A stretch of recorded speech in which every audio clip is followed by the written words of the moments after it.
Hi guys, welcome back. If you're new here, my name is Smitha. Welcome to my channel. So many of you have been asking me to do my DIY tutorials. I used to do it in the past, but for whatever reason, I took a break from it and I just wanted to focus on makeup, but I'm back with it. If you didn't know, I make most of my jewelry and costume designing for my videos myself.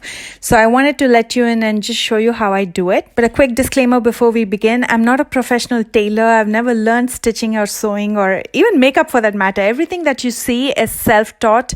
And I just want to share that knowledge with you. It works great for me. I turn around things so quickly. It has worked for me for years and I'm hoping it'll work for you as well.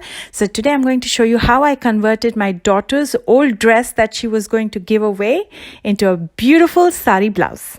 So my daughter wore this for my cousin's wedding and she outgrew it and I altered it twice, and we wanted to give it away when we traveled to India this year, but our travel plans are cancelled because of everything that's going on.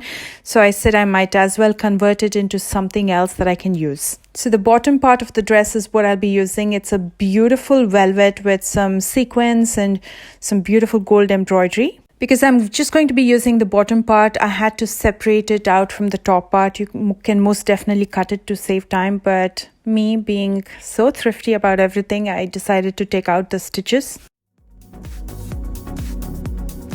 And then I further separated this bottom part into two equal halves, one for the front of the blouse and one for the back of the blouse. I'm taking one piece of the fabric, reversing it and folding it into half. And then it's time to get one of my older blouses that fits. I'm folding it into half and placing it on the wider side of the fabric because I can use the other side for my sleeves. And then I'm going to mark out my neck, my shoulder, my armpit, as well as the length of the blouse. I'm going to mark and cut it out, and I'm leaving enough gap between my mark and my cutout because you never know what that blouse can turn into in a couple months.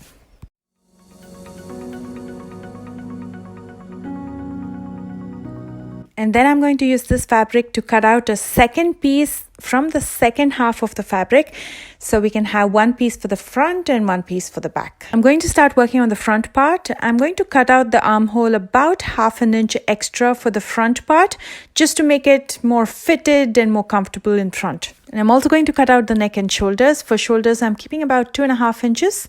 And for neck, about 7 inches. I'm doing a simple round neck. You can do any shape that you like. And then I'm going to do the dart section by joining the midpoint of my lower part to the midpoint of my armhole in a slight curve. And I'm going to be doing it on the other side as well. And then I'm placing this fabric on the second piece of fabric and I'm pretty much tracing out the neck. I'm only going to increase the length by about 2 more inches. I'm also cutting the folded part in the back. That's where the hooks or the buttons are going to be placed. And I'm also going to measure out the midpoint in the back for the darts. I'm going to go up by 5 inches. And then I'm also going to do a pyramid kind of a shape with about a margin of 1/2 inch on both the sides at the very bottom, joining it to the top. With the extra fabric that was remaining, I just measured out my sleeves from my old blouse and I cut out 2 pieces.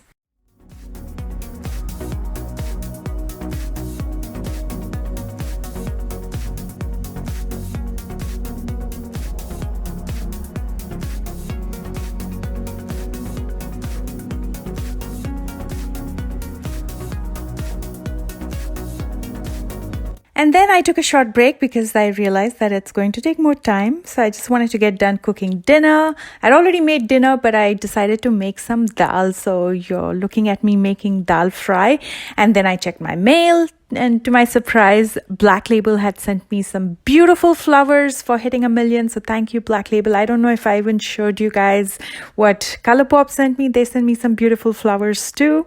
And then it was time to get back into stitching. For the areas of the blouse that are open, like the neck, the arms, as well as the lower part, I cut out a piece of the lining which was attached to the dress in the same shape of the neck, the arms, as well as the lower part. So I could attach it to the blouse in those areas and fold it and stitch it. That way the stitches in the ends don't come off. I'm going to first stitch the edges of the lining, then attach it to the pieces of the blouse and reverse it and stitch it. And as you can see, it gives you that very clean edge. I'm also going to do the same for the other arm, the neck, the lower part of the blouse, and then I'm going to stitch the darts and put all the pieces together and stitch it up.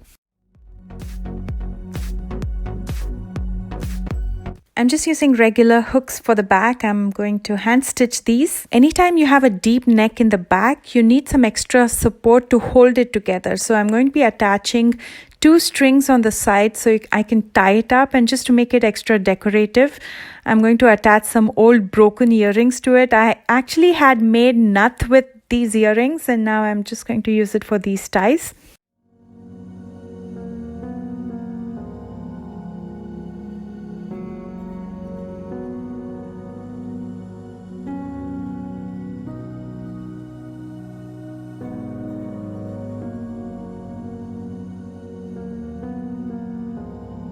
The blouse is pretty much done. I could have worn this, but then I noticed there was a piece of lace just lying around in the corner, and I thought it'll look pretty nice. I love a green contrast with reds and pinks. So I decided to attach this. I just had enough for the front portion of my neck as well as arms. Because I'd already stitched my blouse, I decided to use the E6000 glue. This is a really strong glue that you can use on fabric as well. It doesn't come off with washes either. If you can't find this glue, you can also use fabric glue. That works great as well. And here is the completed blouse. Let me know if you want me to wear this blouse in the next bridal tutorial. I'll be very happy to do so. Just comment below and let me know if you enjoyed this video and if you want to watch more videos like these. And don't forget to give me that thumbs up, share, and show me some love. Let me know what else you want to see in DIYs, what kind of secrets you want me to let out about my studio, and what I do behind the scenes. Just drop everything in the comment section below. And if you're not following me on social media, those links are also in the description box below, both Instagram as well as Facebook. I post mini tutorials there. Those are fun and I'm sure you'll enjoy it. So make sure you're following me there. I love you guys so much, and I will see you soon with a brand new one. Bye guys.